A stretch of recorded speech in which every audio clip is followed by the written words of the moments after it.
Welcome students, कैसे हैं आप लोग। मुझे उम्मीद है आप लोग बिल्कुल ठीक होंगे। आज के इस लेक्चर में हम बात करने लगे हैं टेम्परेचर रेगुलेशन के ऊपर। इससे पिछले लेक्चर के अंदर हमने बात की थी कि जो आपके पास डिफरेंट अडाप्टेशंस थी प्लांट्स के अंदर कि वो अपने अंदर थर्मो रेगुलेशन कैसे करते हैं, वो कोल्ड और वार्म टेम्परेचर को कैसे मेंटेन करते हैं। आज हम बात करेंगे एनिमल्स के अंदर कि जो एनिमल्स होते हैं ये अपने अंदर कौन सी अडाप्टेशंस करते हैं, किस तरह ये अडाप्टेशन करके अपने अंदर जो उनका हाई टेम्परेचर या जो लो टेम्परेचर है उसके अंदर ये अपने आप को कैसे अडाप्ट करते हैं। तो शुरू करते हैं आज का लेक्चर।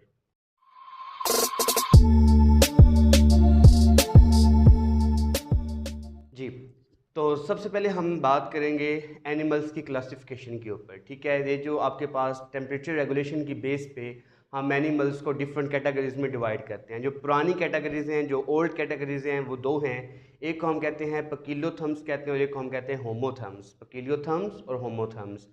पकीलोथम्स क्या होते हैं? ये ऐसे एनिमल्स होते हैं पकीलोथम्स जो अपना जो टेम्परेचर होता है बॉडी का वो इन्वायरमेंट के टेम्परेचर के साथ चेंज करते हैं। मतलब ये कि अगर इन्वायरमेंट का टेम्परेचर ज़्यादा हो जाता है तो ये अपनी बॉडी का सेट पॉइंट जो है वो इंक्रीज़ कर लेते हैं और ये अपने माहौल के मुताबिक अपनी जो बॉडी होती है उसके टेम्परेचर को रेगुलेट करते हैं। मतलब ये कि अगर इनका जो माहौल है अगर वो हो गया, इसका टेम्परेचर इंक्रीज़ हो गया है तो ये अपनी बॉडी का टेम्परेचर भी इंक्रीज़ कर लेंगे। ठीक है, अपना सेट पॉइंट इंक्रीज़ कर लेंगे। और अगर इनका टेम्परेचर जो बॉडी का है या इन्वायरमेंट का अगर वो कम हो गया है तो ये अपनी बॉडी का भी जो इन्वायरमेंट है या अपनी बॉडी का जो टेम्परेचर है उसको भी ये क्या कर लेंगे, कम कर लेंगे। ठीक है, तो इसके अंदर जो अडाप्टेशंस हो रही हैं, जो इसके अंदर चेंजेस आ रही हैं वो इसलिए आ रही है ताकि ये अपने आप को अपना जो बॉडी का टेम्परेचर है ये अपने माहौल के मुताबिक रखें, उसके साथ चेंज करें। ठीक है, लेकिन जो होमोथम्स होते हैं, जैसे आपको लफ्ज़ ही पता चल रहा है होमोथम्स हैं। होमो का मतलब होता है एक जैसा और थम का मतलब होता है हीट, यानी ये टेम्परेचर को अपना कांस्टेंट रखते हैं। ठीक है, अब यहाँ पे दो बहुत इंपॉर्टेंट डिफरेंस हैं। देखिए, होमोथर्म्स भी टेम्परेचर चेंज करते हैं, टेम्परेचर तो चेंज नहीं करते लेकिन ये अपनी बॉडी के टेम्परेचर को मेंटेन करते हैं। ये भी अपने अंदर चेंजेस लेके आते हैं और चेंजेस जो हैं, जो आपके पास अडॉप्टेशंस हैं, वो आपके पास पकीलोथर्म्स भी करते हैं। जो पकीलोथर्म्स हैं वो भी अपने अंदर चेंजेस लेके आते हैं और जो होमोथर्म्स है वो भी लेके आते हैं। लेकिन दोनों में डिफरेंस क्या है? दोनों में डिफरेंस ये है कि जो आपके पास पकीलोथर्म्स होते हैं वो जो चेंजेस लेके आते हैं वो इसलिए लेके आते हैं ताकि वो अपना जो माहौल है उनका वो उसके मुताबिक अपने टेम्परेचर को चेंज करें, मतलब उसके इक्वल करें।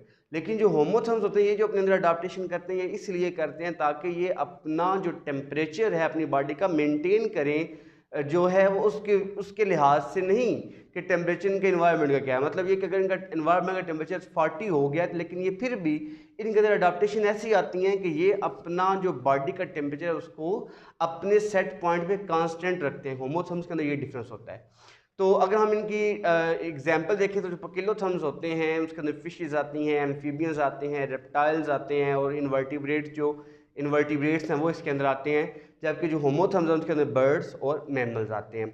अच्छा, अब इस डेफिनेशन के अंदर थोड़ी सी कन्फ्यूजन है और वो ये है कि कुछ ऐसे इनवर्टिब्रेट्स या कुछ ऐसी फिशेस भी होती हैं, डीप सी फिशेस, जो अपने इन्वायरमेंट को या अपने माहौल को और अपनी बॉडी के टेम्परेचर को जो है वो चेंज करते रहते हैं। बल्कि आप यूं के भी कह सकते हैं कि जो आपके पास डीप सी फिशेस होती हैं वो अपने बॉडी के टेम्परेचर को कांस्टेंट रखती हैं, मेंटेन करती हैं। जो उनका अगर जो उनके माहौल का टेम्परेचर उसके ऊपर वो डिपेंड नहीं करती। अगर उनका टेम्परेचर माहौल का अप हो भी जाता है लेकिन फिर भी वो क्या करती हैं, वो जो अपना बिहेवियर है वो होमोथर्म्स वाला शो करती हैं। लेकिन अब ऊपर हमने जो डेफिनेशन की उसमें हमने बात की कि जो पकीलोथर्म्स होते हैं वो अपनी बॉडी टेम्परेचर को चेंज करते हैं। सारी फिशेज हमने उसके अंदर पकीलोथर्म्स के अंदर रखी हैं।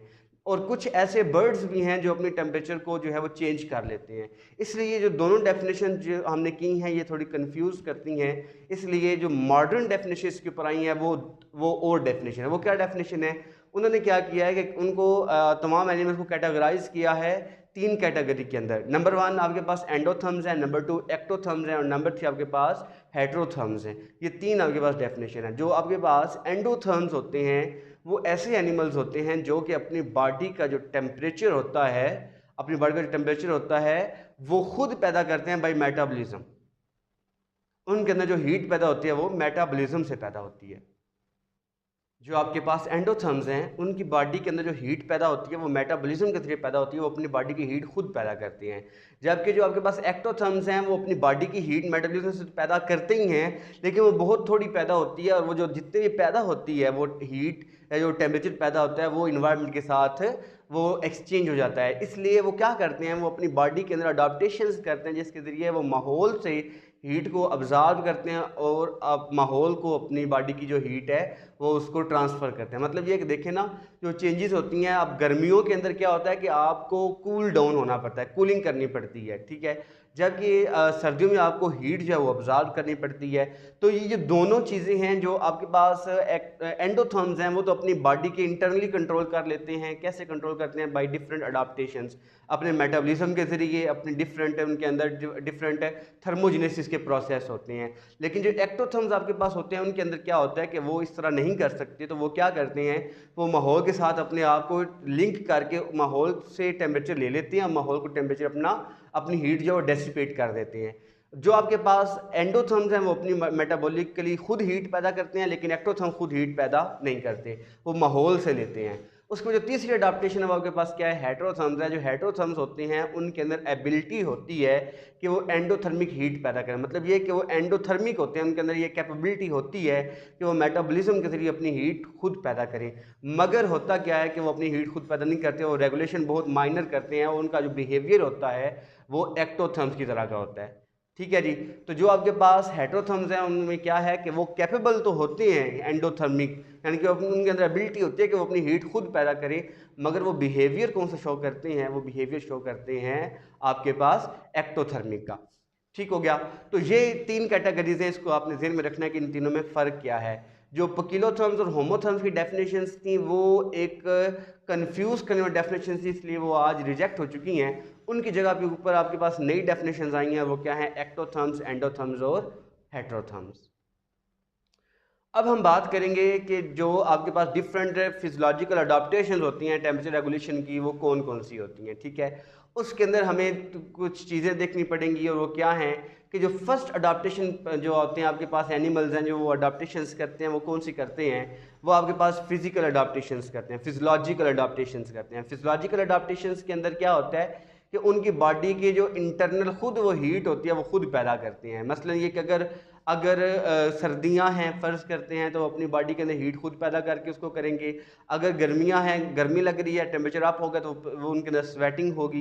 तो ये जो अडाप्टेशंस आपके पास होती हैं ये कौन सी हैं, ये आपके पास फिजियोलॉजिकल अडाप्टेशंस होती हैं। मतलब ये कि उनकी बॉडी इंटरनली खुद अपने अंदर इस तरह की चेंजेस लेके आती है कि वो अपने टेम्परेचर को रेगुलेट कर लेते हैं।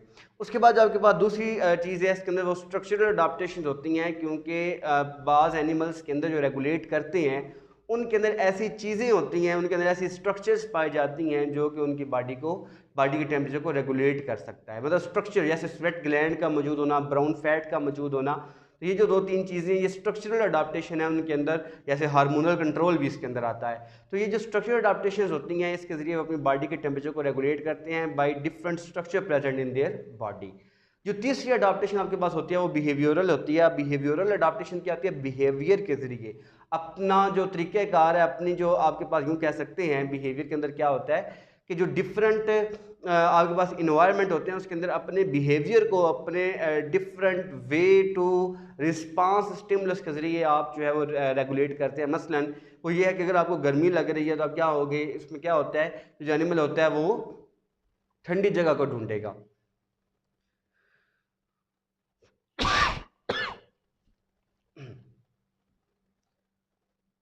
और अगर उसको सर्दी लग रही है तो वो क्या करेगा, वो किसी गर्म जगह को ढूंढेगा। यानी कि वो क्या करता है, अगर जैसे आपके पास बिहेवियरल अडॉप्टेशन के अंदर ये भी आता है कि अगर आपको गर्मी लग रही है तो आप छाँव में चले जाएंगे, अगर आपको सर्दी लग रही है तो आप धूप में आके बैठ जाएंगे। बास्किंग वगैरह करना, पेंटिंग वगैरह करना, तो ये जो आपके पास है ये बिहेवियरल अडॉप्टेशन होती हैं, जिसको आपने ज़हन में रखना है। अब हम बात करेंगे डिफरेंट जो आपके पास मैकेनिज्म होते हैं टेम्परेचर को रेगुलेट करने के। टेम्परेचर को डिफरेंट सेट पॉइंट्स अगर वो इंक्रीज़ होता है, डिक्रीज़ होता है, हम उसके ऊपर बात करेंगे। ये बात बहुत इंपॉर्टेंट है क्योंकि इसके अंदर हम बात करने वाले हैं थर्मोजेनेसिस के ऊपर। बहुत इंपॉर्टेंट फिनोमेना है थर्मोजेनेसिस का। थर्मोजेनेसिस क्या होता है, production of heat. Production of heat. अब हमारी बॉडी के अंदर जो एनिमल्स की बॉडी होती है उसके अंदर डिफरेंट अडाप्टेशन होते हैं कि वो अपनी बॉडी की हीट कैसे पैदा करते हैं। तो इसके अंदर क्या चीज़ें आती हैं, इसके अंदर बड़ी इंपॉर्टेंट चीज़ें हैं जी। आपके पास दो तरह की थर्मोजेनेसिस होती है, एक को हम कहते हैं शिवरिंग थर्मोजेनेसिस और एक को हम कहते हैं नॉन शिवरिंग थर्मोजेनेसिस। दोनों में डिफरेंस क्या है, बड़ा एक वाज़ेह डिफरेंस है दोनों के अंदर, और वो ये है कि जो शिवरिंग थर्मोजेनेसिस होती है उसके अंदर आपकी बॉडी की जो मस्कुलर एक्टिविटी होती है, जो मसल आपकी कंट्रैक्ट रिलैक्स करते हैं, आपकी बॉडी की जो एक्टिविटी होती है अपनी, उसके ज़रिए आप क्या पैदा करते हैं, अपनी हीट पैदा करते हैं। मतलब आप हीट कैसे पैदा करेंगे, अपनी बॉडी की जो मस्कुलर एक्टिविटी होती है उसके ज़रिए अपनी हीट पैदा करेंगे। और जो नॉन शिवरिंग थर्मोजेनेसिस होती है उसके अंदर क्या होता है कि आपकी बॉडी के अंदर डिफरेंट फैट्स वगैरह मौजूद होती हैं और उन फैट्स के ज़रिए आप क्या करते हैं, अपनी हीट पैदा करते हैं, उन फैट मेटाबॉलिज्म के ज़रिए। मसलन बहुत सारे एनिमल्स ऐसे होते हैं जो कि अपने कैसे करते हैं कि उनकी बॉडी के अंदर ब्राउन फैट पाई जाती है। जो ब्राउन फैट होती है वो एटीपी पैदा करती है और इस एटीपी की प्रोडक्शन से क्या होता है आपके पास, उस एटीपी की प्रोडक्शन से आपकी बॉडी के अंदर हीट पैदा होती है। तो ये बहुत इंपॉर्टेंट फिनोमेना है, प्रोडक्शन ऑफ हीट। ठीक है, तो इसके अंदर क्या हो रहा है आपके सामने कि जो नॉन शिवरिंग थर्मोजेनेसिस है उसके अंदर आपकी बॉडी की जो मस्कुलर एक्टिविटी है वो हीट पैदा नहीं करती, बल्कि हीट कौन पैदा करता है, आपकी बॉडी में जो मौजूद फैट्स होती हैं, जो खास तौर पर जो ब्राउन फैट होती है, वो ब्राउन एडिपोज टिश्यूज़ होते हैं बॉडी के अंदर, कुछ एनिमल्स के अंदर होते हैं। तकरीबन 90% जो यूथेरियंस होते हैं, जो एनिमल्स होते हैं, उनके अंदर ब्राउन फैट पाई जाती है। जो ब्राउन फैट है ये अपनी बॉडी की हीट जो है वो खुद पैदा करती है बाय प्रोडक्शन ऑफ एटीपी। उसके बाद जो आपके पास शिवरिंग थर्मोजेनेसिस है उसके अंदर क्या होता है कि जो मस्कुलर एक्टिविटी है अपनी बॉडी की एक्सरसाइज के ज़रिए, अपनी बॉडी की मूवमेंट के ज़रिए, ठीक है, और इस तरह जो आप अपनी कंट्रैक्शन और रिलैक्सेशन के ज़रिए जो आप हीट पैदा करते हैं बॉडी की, उसे हम कहते हैं शिवरिंग थर्मोजेनेसिस। ये दोनों बहुत इंपॉर्टेंट फिनोमेना है, इसको हम आगे लेकर चलेंगे जब हम डिस्कस करेंगे कि जब डिफरेंट इन्वायरमेंट डिफरेंट चेंज होता है, आपके पास डिफरेंस आता है इन्वायरमेंटल कंडीशन के अंदर, तो हमारी बॉडी कैसे रेगुलेट करती है। तो आप जानते हैं हमने जब ये पहला लेक्चर डिस्कस किया था तो वहाँ हमने एक बड़ा इंपॉर्टेंट पॉइंट डिस्कस किए थे कि हमारी बॉडी के जो एक सेट पॉइंट होता है उससे हमारी बॉडी की कंडीशंस जो होती हैं वो चेंज होती हैं। बाज़ का टेम्परेचर अप होता है, बाज़ का टेम्परेचर डाउन होता है। तो अभी आपके सामने एक डायग्राम भी शो हो रही है जिसके अंदर हमारी बॉडी की डिफरेंट कंडीशंस बताई गई हैं कि उसमें डिफरेंट कंडीशंस में क्या है आपके पास। नंबर 1 ये कि हमारी बॉडी का एक सेट पॉइंट आपको नज़र भी आ रहा होगा कि हमारी बॉडी का एक सेट पॉइंट है टेम्परेचर का, वो क्या है, वो है 37 डिग्री सेल्सियस। ये सेट पॉइंट है। अब इम्बैलेंस दो तरह का आपको नजर आ रहा है, एक तरफ आपको नजर आ रहा है कि इम्बैलेंस डाउन है और दूसरी तरफ आपके पास इम्बैलेंस हाई है। इम्बैलेंस डाउन और इम्बैलेंस अप। अब ये जो आपके पास इम्बैलेंस डाउन है इसका मतलब यह है कि आपकी बॉडी का जो टेम्परेचर है वो डाउन हो गया है, 37 से कम हो गया, यानी कि आपकी बॉडी की टेम्परेचर जो है वो बॉडी जो है वो कूल हो चुकी है, ठंडी हो चुकी है। अब इस सूरत हाल में आपकी बॉडी के अंदर अडाप्टेशन क्या होंगी, वो डिफरेंट होंगी। और दूसरी तरफ आपके पास क्या नजर आ रहा है आपको कि आपकी बॉडी का टेम्परेचर अप हो रहा है, उसकी जो अडाप्टेशन है वो क्या होंगी, आपके पास डिफरेंट होंगी। अब जो इम्बैलेंस डाउन, अगर हम उसकी अडाप्टेशन देखें तो उसमें आपको क्या नजर आ रहा है कि जो आपका बॉडी में हाइपोथैलेमस है वो क्या करता है, वो आपकी बॉडी के टेम्परेचर को डिटेक्ट करता है कि आपकी बॉडी का टेम्परेचर डाउन हो चुका है। उस डाउन होने की वजह से वो फिर क्या करेगा, वो ऐसे मैकेनिज्म जो है वो स्टिमुलेट करेगा, शुरू करेगा जिससे आपकी बॉडी को वार्म किया जा सके, गर्म किया जा सके। उसमें क्या है, सबसे पहले जो आपके पास चीज़ है वो क्या होगी कि आपकी बॉडी के अंदर जो शिवरिंग थर्मोजेनेसिस और नॉन शिवरिंग थर्मोजेनेसिस है वो शुरू की जाएगी, क्योंकि जब बॉडी का टेम्परेचर डाउन हो जाता है तो हीट पैदा की जाती है। और थर्मोजेनेसिस का मतलब क्या होता है, थर्मो मीन हीट और जेनेसिस मीन प्रोडक्शन। तो हीट प्रोडक्शन दो तरह से होती है, एक आपके पास शिवरिंग थर्मोजेनेसिस है, दूसरी आपके पास नॉन शिवरिंग थर्मोजेनेसिस है। इन दोनों के जरिए हमारे पास सबसे पहले अडॉप्टेशन में क्या होगी, हीट पैदा होगी। उसके बाद क्या है, देखिए जब सर्दी आती है तो कोशिश ये होती है बॉडी की कि जो ब्लड है वो स्किन के करीब ना जाए, क्योंकि आपके पास अगर ब्लड स्किन के करीब जाता है तो वो उसके ठंडा होने का खतरा होता है, क्योंकि उससे हीट जो है वो बाहर डेसिपेट होती रहती है, क्योंकि आपकी स्किन जो है वो ठंडी होती है। इसलिए हम क्या करते हैं, उसके अंदर हम कोशिश ये करते हैं कि हमारा जो ब्लड होता है वो स्किन के करीब ना आए, बल्कि स्किन से बहुत नीचे डीप टिश्यूज़ के अंदर रहे। तो बॉडी क्या करती है, ब्लड वैसे को कंस्ट्रिक्ट करके, उनको सुकड़ के कंस्ट्रिक्ट करती है। कंस्ट्रिक्ट करने की वजह से जो ब्लड होता है वो डीप टिश्यूज़ में चला जाता है। तो ये भी इसके अंदर एक अडाप्टेशन होती है। अब जब ये दोनों अडाप्टेशन वो करेगा तो उसके जरिए क्या होगी, बॉडी के अंदर हीट रेगुलेट होना शुरू हो जाएगी, बॉडी के अंदर हीट कंजर्व भी होगी और प्रोड्यूस भी होगी। और जो ही बॉडी की जो हीट है वो सेट पॉइंट के करीब पहुंचती जाएगी तो क्या होगा, आपके पास वो जो कूलिंग मैकेनिज्म या जो वार्मिंग मैकेनिज्म था वो क्लोज हो जाएगा। जो ही वार्मिंग मैकेनिज्म क्लोज होगा तो ये सारी अडाप्टेशन भी क्या हो जाएंगी, आपके पास बंद हो जाएंगी। अब आपको दूसरी आपको एक चीज़ नज़र आ रही है, जो चेंजेस हैं वो क्या हैं, आपको नज़र आ रहा होगा कि इम्बैलेंस अप हो चुका है। आपको नज़र आ रहा है कि जो बॉडी का टेम्परेचर है वो 37 डिग्री सेल्सियस हो चुका है, 37 से अप हो चुका है। अब अगर 37 से अप होगा तो मतलब ये कि बॉडी आपकी ज़्यादा गर्म हो चुकी है, उसे अब क्या करना पड़ेगा, कूलिंग इफेक्ट से उसे कूल करना पड़ेगा। तो जब ये इफेक्ट होगा तो आपके पास क्या अडाप्टेशन आएंगी, सबसे पहले आपके पास स्ट्रक्चरल अडाप्टेशन आएगी, और वो क्या है कि आपकी बॉडी के अंदर जो हाइपोथैलेमस है वो उसको डिटेक्ट करेगा कि बॉडी वार्म हो चुकी है, एंड देन वो क्या करेगा, आपके स्वेट ग्लैंड्स को प्रमोट करेगा, स्टिमुलेट करेगा, और स्वेट ग्लैंड्स क्या पैदा करेंगे, आपके पास स्वेटिंग पैदा करेंगे, पसीना आएगा। उसके बाद आपके पास क्या होगा, स्वेटिंग तो हो गई, उसके बाद जो अडाप्टेशन होंगे उसके अंदर क्या होगा, जो आपकी ब्लड वेसल्स होती हैं, आपको याद होगा भी हमने पहले डिस्कस किया कि जो ब्लड वेसल्स होती हैं वार्मिंग मैकेनिज्म में उसके अंदर क्या होता है कि ब्लड वेसल कंस्ट्रिक्ट करती हैं, और जो ब्लड होता है वो डीप टिश्यूज में फ्लो करता है जाके, ताकि जो ब्लड के अंदर हीट है वो बाहर डेसिपेट ना हो और बॉडी की हीट को कंजर्व किया जा सके। लेकिन जो आपके पास अभी ये जो मैकेनिज्म शो हो रहा है इसके अंदर क्या हो रहा है कि जो ब्लड वेसल है वो डायलेट हो रही हैं, जब ब्लड वेसल डायलेट होती हैं तो ब्लड ज़्यादा से ज़्यादा स्किन के करीब फ्लो करता है। अब चूंकि स्किन के ऊपर पसीना आया हुआ है तो स्किन ओवरऑल जो है वो आपकी कूल है, ठंडी होती है, ठीक है। अगर आपने कभी टच भी करें पसीने आने के दौरान, अगर अपनी बॉडी को टच करिए तो आपकी अपनी बॉडी ठंडी महसूस होती है। अब उसके नतीजे में क्या होता है, जो ब्लड है उसमें चूंकि हीट ज़्यादा होती है तो वो स्किन के करीब जो है वो फ्लो करता है, उसकी फ्लो से क्या होता है कि उसकी जो स्किन है उसका जो ब्लड होता है वो अपनी हीट को बाहर डेसिपेट कर देता है, उसकी जब हीट बाहर डेसिपेट हो जाती है तो बॉडी कूल हो जाती है। अब जब ये बॉडी कूल होगी, आपके पास बड़ा सिंपल सा मैकेनिज्म है, बॉडी जब कूल हो जाएगी तो जो ही वो सेट पॉइंट पे पहुंचेगी 37 के ऊपर तो कूलिंग मैकेनिज्म को बंद कर दिया जाएगा। आपको याद होगा हमने जब फर्स्ट लेक्चर डिस्कस किया उसमें हमने बात की थी कि ये जो कूलिंग मैकेनिज्म आपके पास अभी डिस्कस हुआ है ये एक फीडबैक है, जिसके अंदर पॉजिटिव फीडबैक भी है, जिसके अंदर नेगेटिव फीडबैक। या पॉजिटिव फीडबैक में क्या हुआ है आप देखें तो पॉजिटिव फीडबैक के अंदर ट्रिगर हुआ है कि टेम्परेचर को प्रोड्यूस किया जाए। पॉजिटिव फीडबैक में क्या हुआ है कि टेम्परेचर को इंक्रीज किया जाए। उसके बाद जो नेगेटिव उसमें क्या हुआ है, टेम्परेचर को डिक्रीज किया गया है। तो आपको नजर आ रहा है कि जो आपके पास शिवरिंग थर्मोजेनेसिस यानी कि जब आपकी बॉडी जो थी वो ठंडी हो गई थी तो हीट पैदा की गई। तो हीट को पैदा करना क्या था, हीट को इंक्रीज करना क्या था, ये पॉजिटिव फीडबैक था, और हीट को डिक्रीज करना क्या था, ये आपके पास नेगेटिव फीडबैक था। यानी कि जब आपकी बॉडी वार्म हो जाए, जब आपके पास इम्बैलेंस हाई हो जाए, अप हो जाए 37 से अप हो जाए टेम्परेचर, तब आपके पास नेगेटिव फीडबैक होता है, और जब आपके पास टेम्परेचर डाउन हो जाए तब आपके पास पॉजिटिव फीडबैक होता है। ये बहुत इंपॉर्टेंट फिनोमेना है। तो ये सारा जो प्रोसेस है ये कंट्रोल किससे होता है, ये फीडबैक मैकेनिज्म से कंट्रोल होता है। अब हमारे जो इस चैप्टर का लास्ट एंड वेरी लास्ट जो इसका टॉपिक है वो क्या है, पायरोक्सिया। पायरोक्सिया क्या होता है कि आपकी बॉडी के अंदर बाज़ का इन्फेक्शन के जरिए, बैक्टीरियल इन्फेक्शन के जरिए आपकी बॉडी के अंदर जो बैक्टीरिया होते हैं वो इन्फेक्शन करते हैं, जिसके जरिए आपकी बॉडी का टेम्परेचर अप हो जाता है। ऐसा क्यों होता है?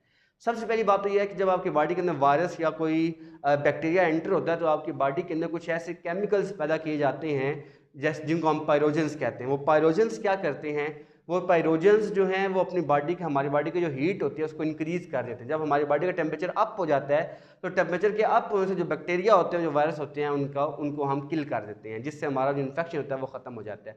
तो बुखार होने का मकसद ये होता है कि टेम्परेचर जो ही बॉडी का अप होता है, देखें ना हम क्या कहते हैं, हम कहते हैं कि जब आपको बुखार हो तो आप पसीना ले वगैरह, ये हम कहते हैं। तो पसीना आने का मकसद ये होता है कि आप बॉडी को जितनी ज़्यादा हीट मिलती जाती है, जितना उसको हीट मिलती है उसका टेम्परेचर अप होता है, तो आपके पास वैसे तो ओवरऑल बॉडी कूल डाउन हो जाती है पसीना आने से, लेकिन जब आपको अंदर बॉडी टेम्परेचर अप होता है तो वो जो बैक्टीरिया वगैरह होते हैं उनको किल करने में आसानी होती है।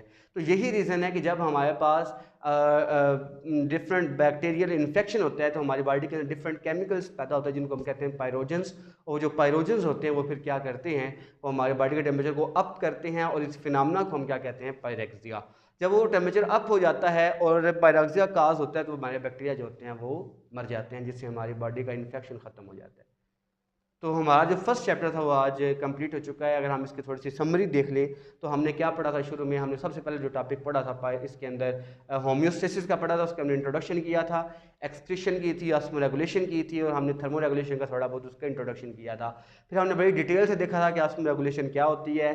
डिफरेंट इन्वायरमेंट में हमने ऑस्मो रेगुलेशन देखी थी, हमने मैरीन सिस्टम के अंदर देखी, हमने फ्रेश वाटर के अंदर देखी। फिर हमने क्या देखा कि जो डिफरेंट एनिमल्स होते हैं वो किस तरह अपनी बॉडी को अडॉप्ट करते हैं, ठीक है। उसके अलावा हमने इसके अंदर काफ़ी चीज़ें और भी देखी थी। अभी हमने थर्मो रेगुलेशन देखा है, ठीक है। इसके अलावा हमने किडनी फंक्शन देखे, रिनल फेलियर देखा, किडनी स्टोन्स का देखा, हमने उनको पढ़ा था। तो ये सारे टॉपिक्स बहुत इंपॉर्टेंट है। तो आज हमारा जो फर्स्ट चैप्टर है वो कंप्लीट हो चुका है। तो कल हम इंशाल्लाह अपना सेकंड लेक्चर जो है वो सेकंड चैप्टर स्टार्ट करेंगे, उसका जो लेक्चर शुरू होंगे। तो मुझे उम्मीद है आपको फर्स्ट चैप्टर की बड़ी अच्छी से समझ आई होगी। अगर आपका कोई भी क्वेश्चन है तो आप मुझसे पूछ सकते हैं। बहुत शुक्रिया।